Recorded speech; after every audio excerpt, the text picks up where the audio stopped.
पदेन वाचा मलं शरीरस्य च वैद्यकेन योपाकरोत्तं प्रवरं मुनीनां पतञ्जलिं प्राञ्जलिरानतोऽस्मि।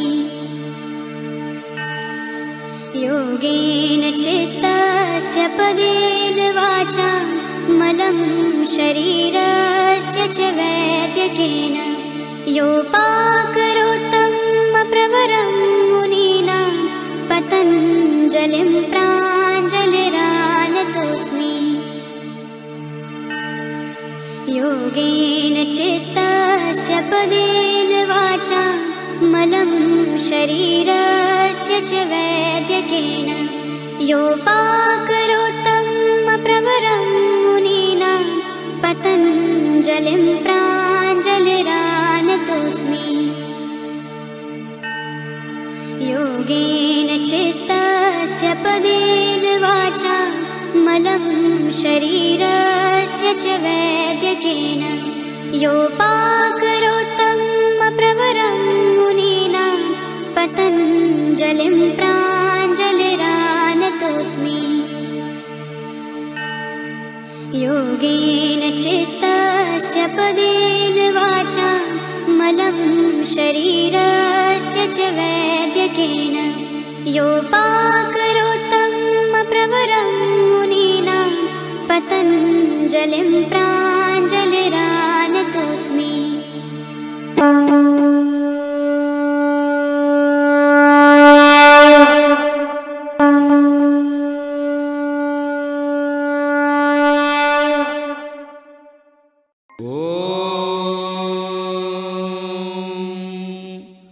सहनावतु सहनौ भुनक्तु सह वीर्यङ्करवावहै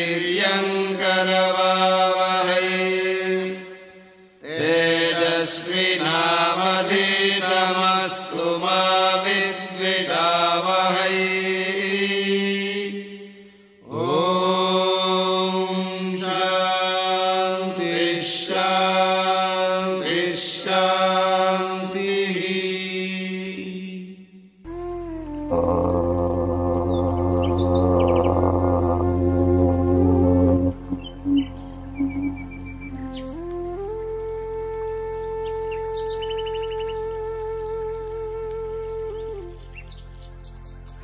वाक्यकारं वररुचिं भाष्यकारं पतञ्जलिं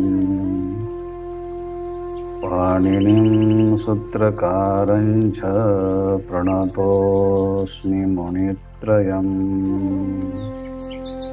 योगेन चित्तस्य पदेन वाचा मलं शरीरस्य च वैद्यकेन योपाकरोत्तं प्रवरं मुनीनां पतञ्जलिं प्राञ्जलिरानतोऽस्मि।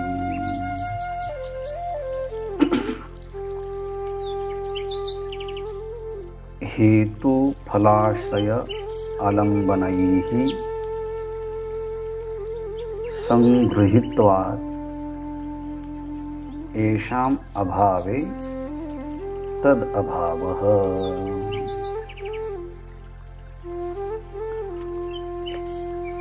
कैवल्यपादातील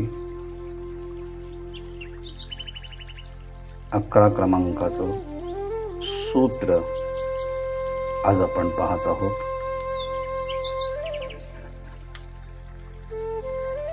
अष्टांग योगाच्या अभ्यासानं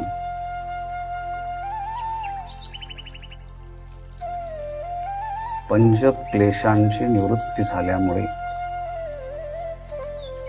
योग्याच्या अंतःकरणामध्ये वासना राहत नाही। तत्र ध्यानजम अनाशयम। त्या 5 प्रकारचे जे सिद्ध सांगितले, जन्म, औषधी, मंत्र, तप, समाधी, ज्या सिद्ध ह्या त्यामध्ये समाधीच्या अभ्यासाच्या द्वारे त्याच्या चित्तामध्ये कोणत्याही प्रकारची वासना राहत नाही. पण इतरांच्या चित्तामध्ये शुभ अशुभ शुभाशुभ अशा 3 प्रकारच्या वासना राहतात. पण योग्याच्या चित्तामध्ये ना शुभ वासना, ना अशुभ वासना, ना शुभाशुभ वासना. असंप्रज्ञात समाधीचा साक्षात्कार झाल्यानंतर संपूर्ण वासना निवृत्त होतात. पण इतरांच्या चित्तामध्ये हा वासनांचा अव्याहतपणे खेळ चालू असतो. आणि मग जसजशी शरीराची अभिव्यक्ती होईल तसतशी अभिव्यक्तीर वासना नाम त्यांच्या वासना अभिव्यक्ती होतात. आणि ही वासना जाती देश आणि काल यामध्ये कितीही 2 देश जाती आणि काल यांच्यामध्ये कितीही मोठं जरी अंतर असलं तरी स्मृती संस्कार एकरूपत्वात स्मृती आणि संस्कार यांच्यामध्ये एकरूपता असल्यामुळे ही वासना अनादि कालापासून जीवाच्या चित्तामध्ये असते. म्हणून तासाम अनादित्वम च आशिषो नित्यत्वात्. मी नेहमी असावं माझं अस्तित्व आणि मला मृत्यू कधी येऊ नये अशी ही सनिमित्तक असणारी वासना जीवाच्या ठिकाणी अनादि कालापासून आहे असं ती सिद्ध करते. हा सगळा विचार आपण कालपर्यंत पाहिला. मग या वासना जर अनादि आहे तर मग जे वस्तू अनादि असते ती नित्य असते असा एक साधारण नियम आहे. जसं पुरुष तत्व तदा द्रष्टो स्वरूपे अवस्थानम यामध्ये चेतन तत्व हे नित्यही आहे आणि अनादि पण आहे. मग असं नित्य आणि अनादि जसं ईश्वर तत्व आहे तसंच का अविद्या पण अनादि आहेत. तर ईश्वर अनादि आहेत आणि वासनाही अनादि आहे. पण या दोन्हींच्या अनादिपणामध्ये फरक आहे. ईश्वर अनादि हा स्वरूपाने अनादि आहेत. त्याला अनादि अनंत असं म्हणतात. ईश्वर हा अनादि पण आहे आणि नित्य पण आहे कारण त्याचं ते स्वरूप आहे. अविद्या मात्र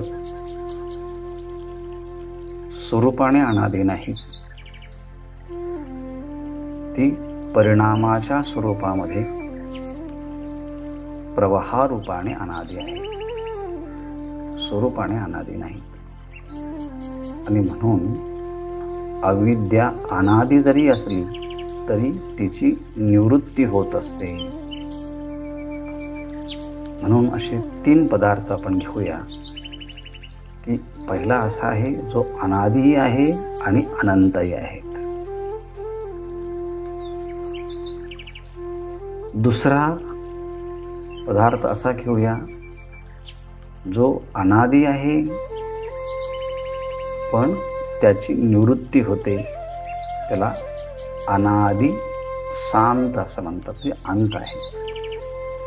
आणि तिसरा पदार्थ असा आहे ज्याला आदिही आहे आणि अंतही आहे, म्हणजे सुरुवातही आहे आणि अंतही आहे. आदि आणि अनंत असणारे पदार्थ जगातल्यामध्ये अनेक आहेत. जसं तुम्ही आम्ही सगळे जर जीव घेतले तर हे त्यांना आदि म्हणजे सुरुवात पण आहेत आणि त्यांना एक दिवस अंत पण आहेत. त्याला साधी शांत असं एक नाव आहे. ईश्वर तत्व, ब्रह्मतत्व, आत्मतत्व हे अनादि आहेत आणि अनंत आहेत, नित्य आहेत. म्हणजे ते कायमस्वरूपाने आहे. परंतु वासना ही अनादी आहे, पण तिचा अंत होतो. तसं प्रागभाव, प्रदंशभाव, अत्यंतभाव, अन्योन्य अभाव हे जे नैयायिकांनी सांगितले त्यात प्रागभाव सुद्धा हा अनादी आहे, पण त्याचा अंत होतो. जसं मातीमधून घट उत्पन्न होतो, पण मृत्युकीपासून घट उत्पन्न होण्याच्या अगोदर तिथे घट होता का? उत्पन्न होण्याच्या अगोदर नाही. मग किती दिवसापासून तिथे घट नव्हता. त्या घटाचं नसणं हे कसं आहे? अनादी कालापासून. पण हे अनादित्व घट निर्माण झाला की ते नष्ट होतं, मग ते अनादी शांत आहे. त्याप्रमाणे ही जी अविद्या आहे, ही अविद्या अनादी जरी असली तरी ती नष्ट होते. अच्छा, पुढे प्रश्न आहे, ही अनादी असणारी अविद्या कोणाच्या आश्रयावर राहते? तो आश्रय जर समाप्त झाला की वासना देखील समाप्त होते. म्हणून ह्या सूत्रामध्ये शब्द आहे अभावे तद अभावः, येषाम अभावे तद अभावः.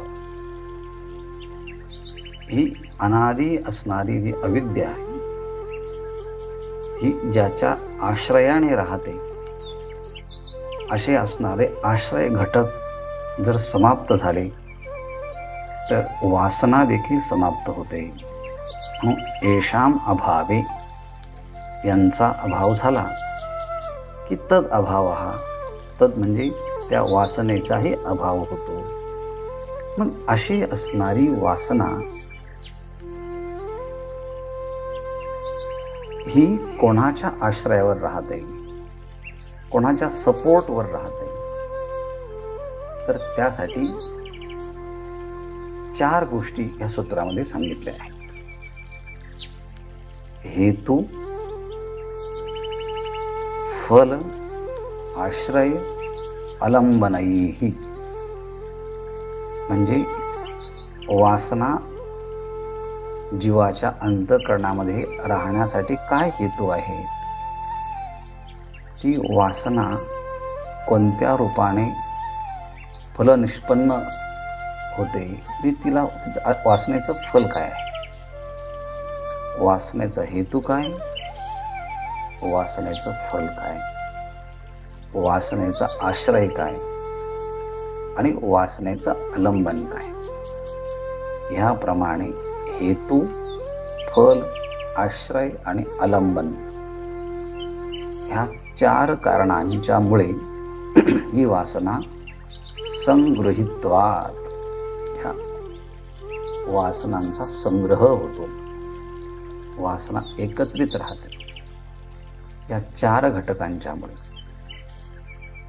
आणि मग हे 4 घटक हेतू, फल, आश्रय आणि अलंबन यांचा अभाव झाला. येषाम अभावे तद अभावः, त्या वासनेचाही अभाव होतो. मग आता हेतू काय आहे वासनेला? तर अविद्या, अस्मिता, राग, द्वेष, अभिनिवेश हे 5 प्रकारचे क्लेश हे अविद्येला हेतू आहेत. त्यामध्ये सुद्धा अविद्या हे जोपर्यंत आहे, अज्ञान जोपर्यंत आहे, ते अज्ञानच मूळ कारण आहे. अविद्याच मूळ कारण आहे वासना राहण्यासाठी. म्हणून हेतू काय असेल तर अविद्या, आणि मग अविद्याजनित पुढचे क्लेश, अविद्या, अस्मिता, राग, द्वेष, अभिनिवेश, पंचक्लेशाः हे जे आहेत हेच वासनेला हेतू आहेत. अच्छा, मग फल, ही वासना कर्माच्या रूपाने जेव्हा त्याचा परिपक्व होते, त्याला विपाक असं म्हणतात. ते कर्म जेव्हा परिपक्व होतं तेव्हा ते अभिव्यक्त होतं. ते 3 माध्यमातून, त्याला फल असं म्हणतात. जाती, आयु आणि भोग. तद्विपाके जात्यायुर्भोग असं एक सूत्र आलंय.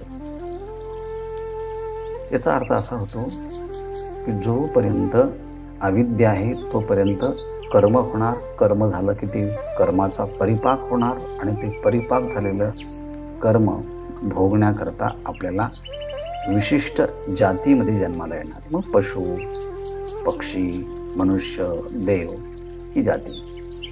त्या जातीमध्ये जन्माला आला की किती काल आयुष्य राहणार, त्याचं किती वर्ष तो जगणार हे सुद्धा त्याचं कर्मच ठरवतं. जाती हेही कर्मच ठरवतं, म्हणजे वासना ठरवते.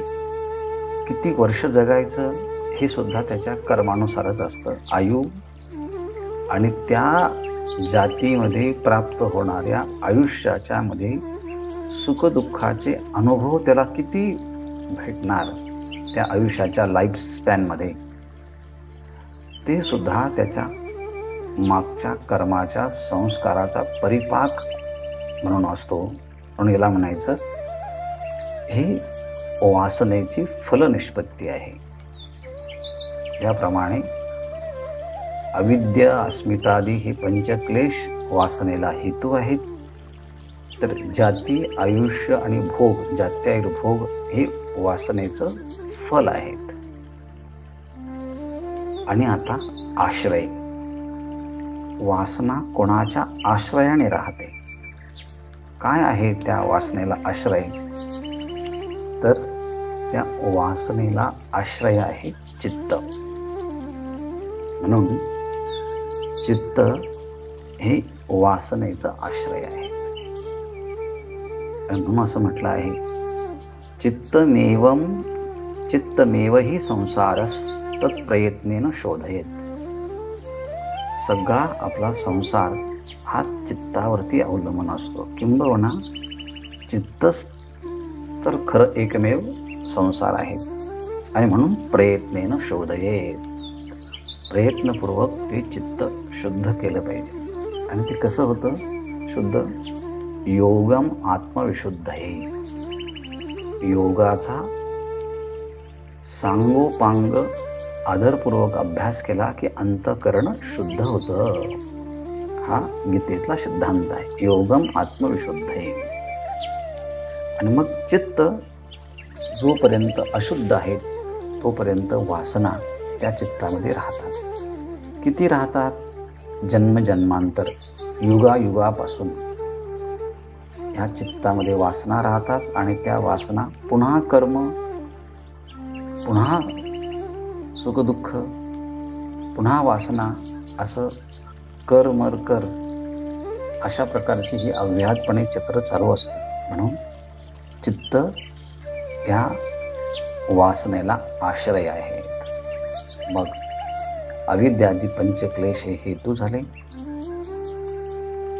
जाती, आयुर्भोग हे वासनेचं फल झालं. आणि चित्त हे वासनेचा आश्रय झालं. मग हे चित्तामध्ये वासना कशा येतात? अलंबनैही, अलंबनाच्या द्वारे. काय आहे आलंबन? तर डोळ्याला रूप आलंबन आहे, कानाला शब्द आलंबन आहे, नाकाला गंध आलंबन आहे, त्वचेला स्पर्श आलंबन आहे, जिव्हेला रस आलंबन आहे. थोडक्यात शब्द, स्पर्श, रूप, रस, गंध हे पंच ज्ञानेंद्रियांचे पंच विषय आहेत. हे पंच विषय हेच आलंबन आहे, हे माध्यम आहे. इंद्रियांच्या द्वारे हे पंच विषय आपल्या शरीराच्या मध्ये येतात. त्या जीवाचा त्या विषयांशी संपर्क येतो. आणि मग अनुभव आल्यानंतर जे संस्कार शिल्लक राहतात त्यात वासना असं म्हणतात. आणि म्हणून पंचविषय हे अलंबन आहेत. ह्याप्रमाणे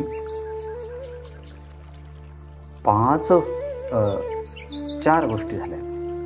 हेतू फल आश्रय अलंबनाही, आणि यांच्याद्वारे ही वासना संग्रहित होते, साठवली जाते. म्हणून सूत्रामध्ये शब्द आहे संगृहीत्वात्. या वासनेचा संग्रह, ही वासना एकत्रित ह्या 4 गोष्टीमुळे राहते.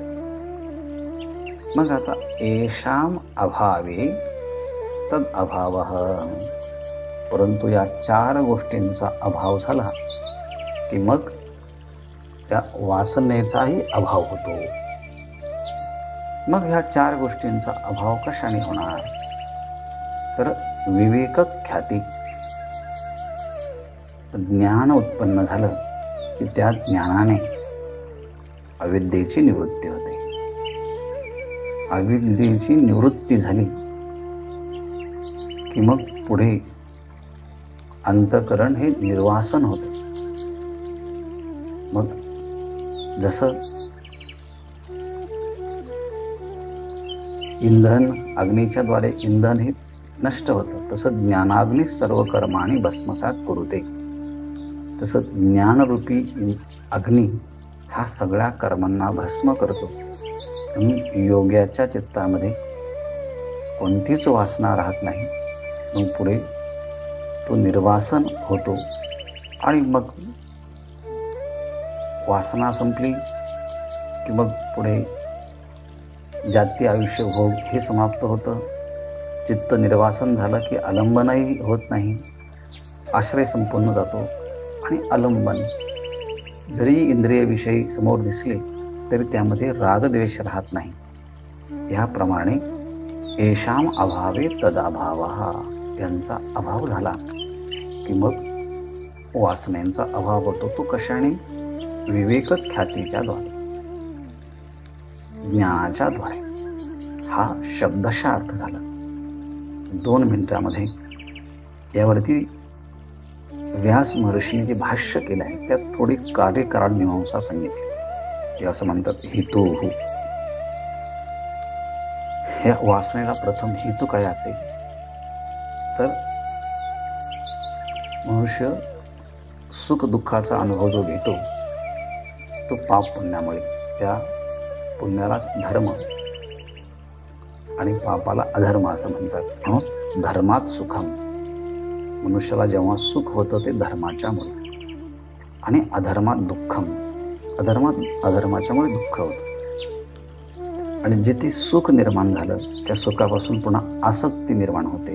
रागात सुखात राग, सुखापासून राग म्हणजे आसक्ती उत्पन्न होते. आणि दुःखात द्वेष, दुःख उत्पन्न झालं की ते आपल्याला नको वाटतं, त्याचा आपण द्वेष करतो. म्हणून द्वेष नेहमी दुःखापासून उत्पन्न होतो. दुःखात द्वेष. आणि एकदा की राग द्वेष असले की आपण मग सुख आणि दुःख, सुख प्राप्त करण्याचा आणि दुःख निवारण करण्याचा प्रयत्न करतो. म्हणजे दोन्हीसाठी प्रयत्न असतात. ततःच्या प्रयत्न, मग आपले प्रयत्न सुरू होतात. आणि ते प्रयत्न कशाने करतो? तेन मनसा वाचा कायेन वा.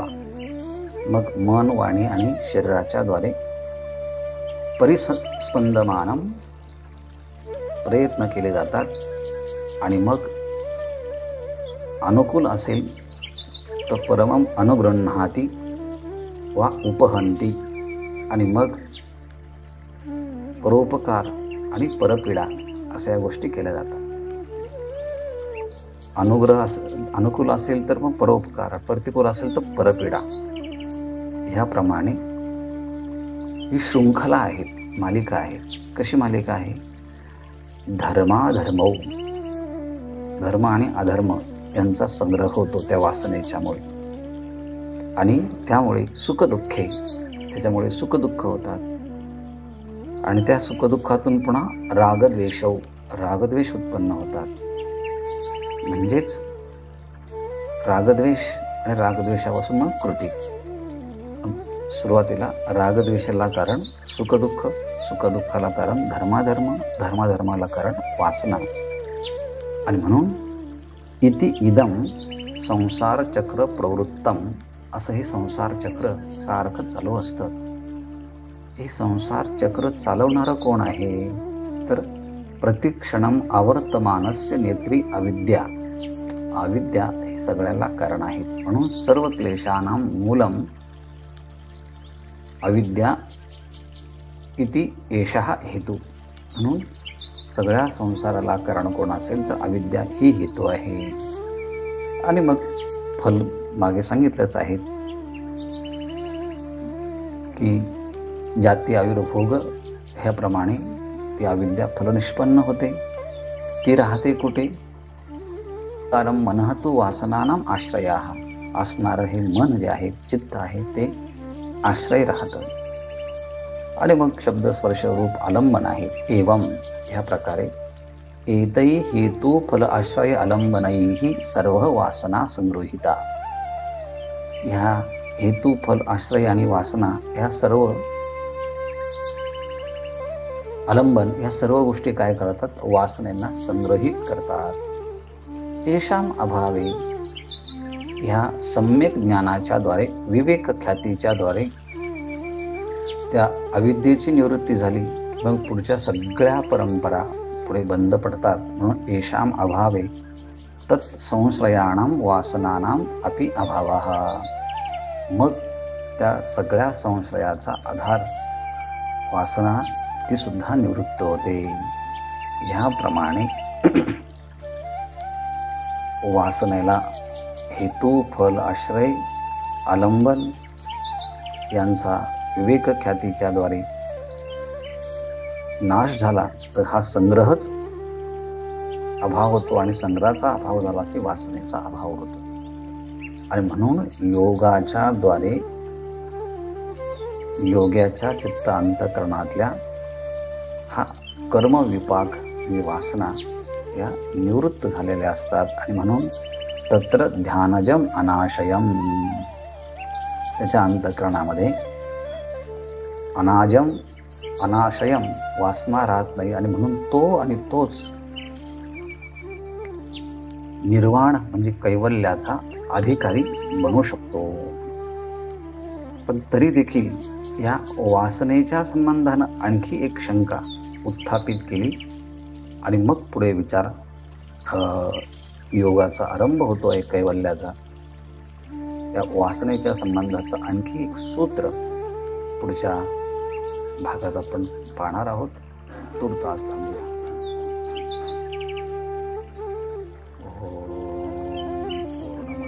ओम